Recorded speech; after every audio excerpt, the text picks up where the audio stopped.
Shalom à tous, shalom. Très content de vous retrouver sur notre page YouTube Shemel Ministry International. Alors, c'est une grande joie donc de pouvoir partager la parole de Dieu avec vous. Je crois pour ceux qui nous suivent que vous attendez ce rendez-vous et je tiens à rendre grâce à Dieu pour vos vies, pour les personnes qui nous suivent, croyant que non simplement cela nous fait des vues, mais cela va aussi édifier votre vie, car c'est là aussi le but de ces temps de partage. Alors pour aujourd'hui, j'aimerais aller vers des exhortations simples que nous apporte l'apôtre Jacques dans son épître au chapitre 5 et à partir du verset 13. Alors ce que j'aimerais venir dessus comme sujet, c'est qu'en toute circonstance, il y a une manière de répondre à cette circonstance. Qu'en toute situation, il y a une manière de répondre à la situation. Et je crois que ces conseils-là vont déjà nous aider à pouvoir savoir que faire, en quel temps.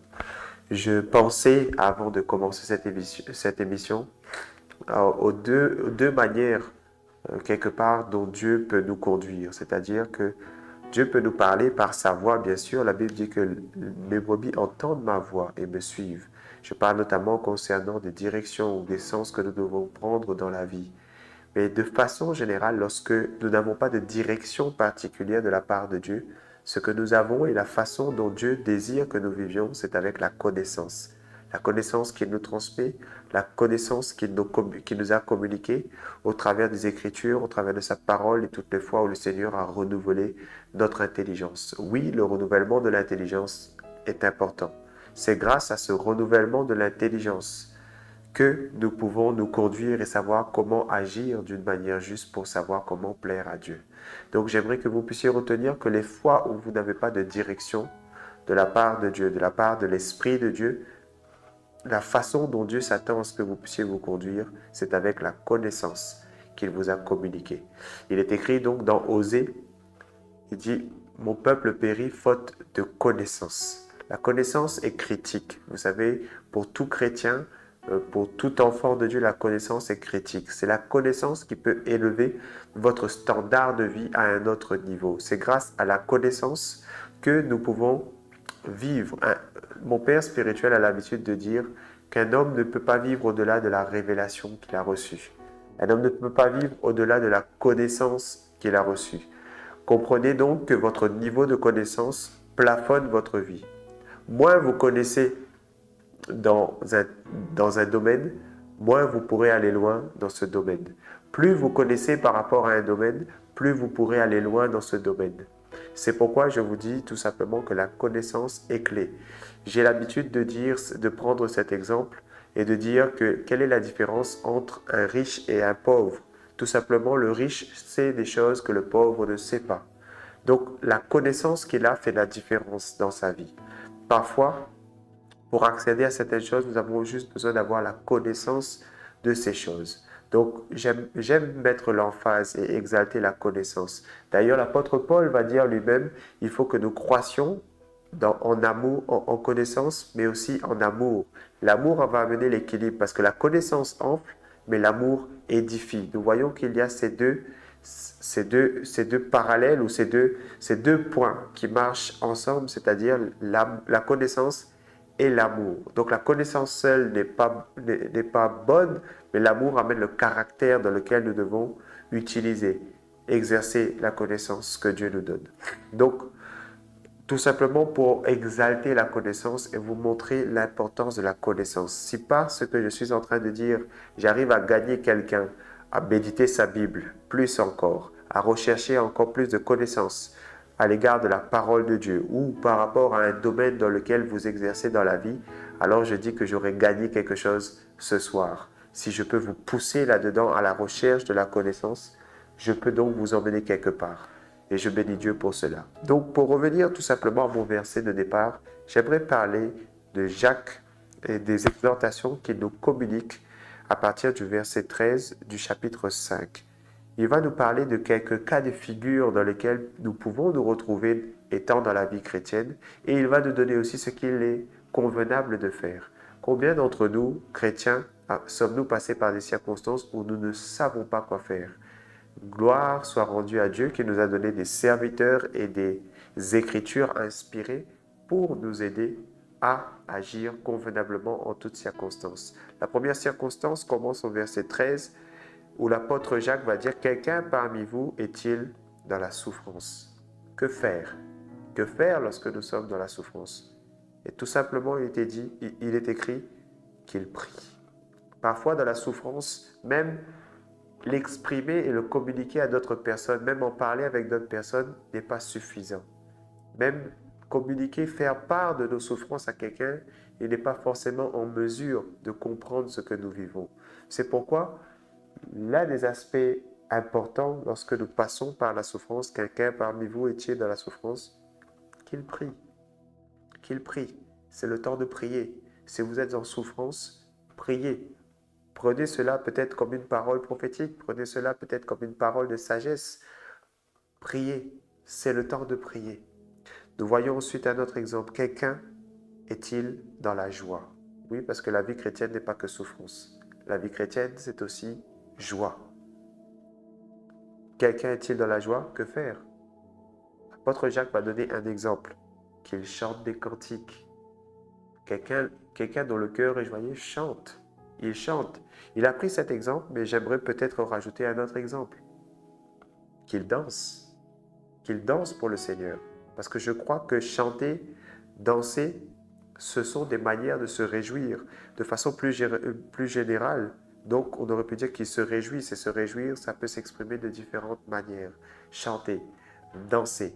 Oui, je crois qu'il ne faut pas non plus être des chrétiens qui n'apprécient pas les choses. Non, ce n'est pas que dans la souffrance où on prie. Non, ce n'est pas juste... Non, lorsqu'il y a la joie, profitez, réjouissez-vous aussi. Je crois que cela est notre part dans le Seigneur. Cela est notre part dans la vie chrétienne que de nous réjouir. Lorsqu'il y a des victoires, il faut célébrer. Et j'ai remarqué cela et j'avais pris cela à l'échelle de ma propre vie. Je trouvais qu'il manquait quelque chose dans ma vie lorsque j'avançais dans ma vie chrétienne. Il manquait la célébration. Et c'était un point qui me manquait, la célébration. Il y avait beaucoup d'autres choses, mais la célébration, je trouvais que, en qualité de chrétien, je ne savais pas célébrer. Je ne savais pas suffisamment fêter les victoires. Fêter les victoires que nous remportons dans la vie chrétienne. Nous prions, nous voyons l'exaucement de certaines choses, mais prenons-nous le temps d'apprécier cela, de nous réjouir. Nous combattons, nous remportons des combats avec le Seigneur, mais nous réjouissons-nous suffisamment.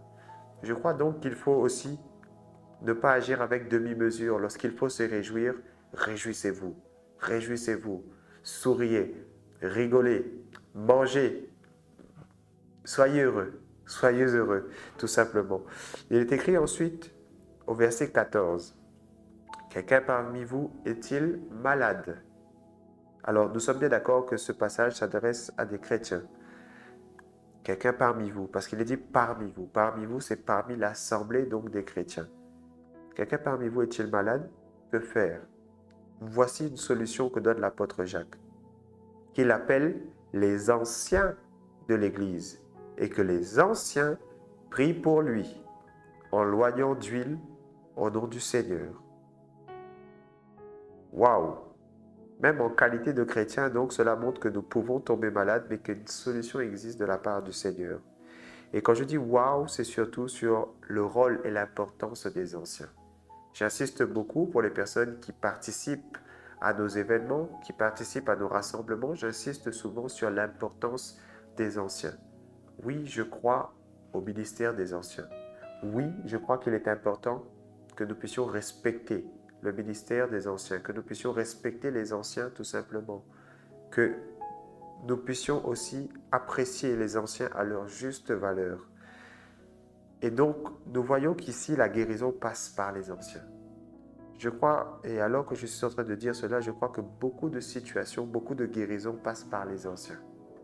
Je crois que les anciens ont une capacité à amener dans la guérison les personnes qui se trouvent dans le besoin. Je parle là à cet effet où quelqu'un peut être malade, mais je parle aussi dans d'autres situations où par leur expérience et par diverses situations, par diverses capacités ou dons que Dieu leur a donnés, qu'ils puissent apporter des solutions dans la vie des personnes. Donc, que les anciens prient pour lui, non pas n'importe qui, les anciens prient pour lui. Je crois que la parole de Dieu est précise. Lorsqu'on parle de la parole de Dieu, je crois qu'il est important d'être précis. Et là, précisément, il n'est pas dit n'importe qui, que n'importe qui prie pour vous, mais il est écrit que les anciens prient pour vous. Et non pas de n'importe quelle manière, en vous oignant d'huile, oindre d'huile, en loignant d'huile, au nom du Seigneur. Non pas dans n'importe quel nom, non pas de n'importe quelle manière, mais au nom du Seigneur.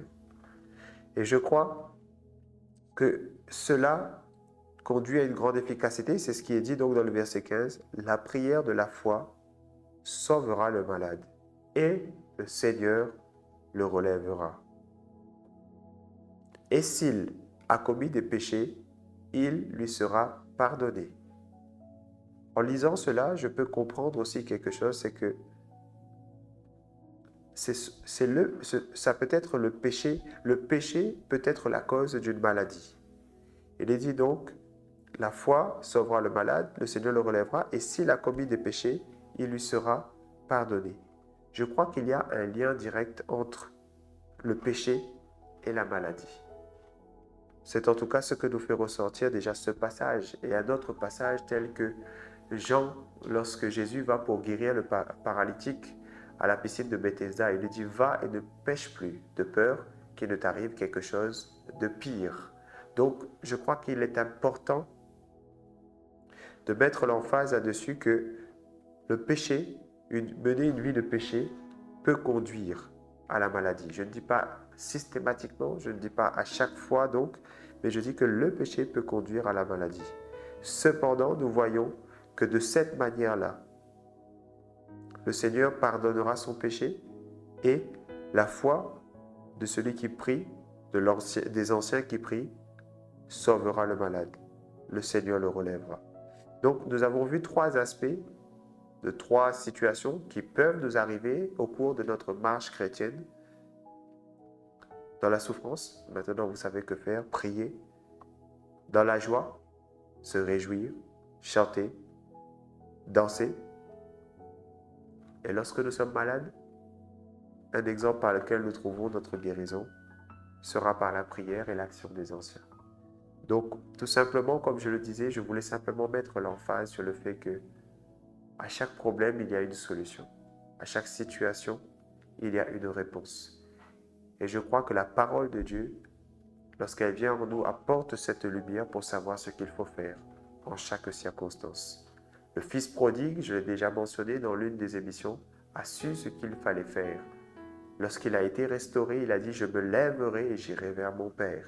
Donc, je crois qu'il est important de savoir quoi faire. Une fois que nous savons quoi faire et que nous pouvons le faire, nous pouvons alors entrer dans ce que Dieu a prévu pour nous.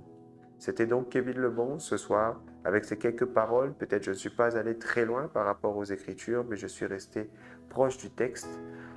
Simplement, et j'espère que ces quelques paroles pourront simplement déjà vous bénir. Je vous dis shalom et on se dit à très bientôt. Soyez bénis. Shalom.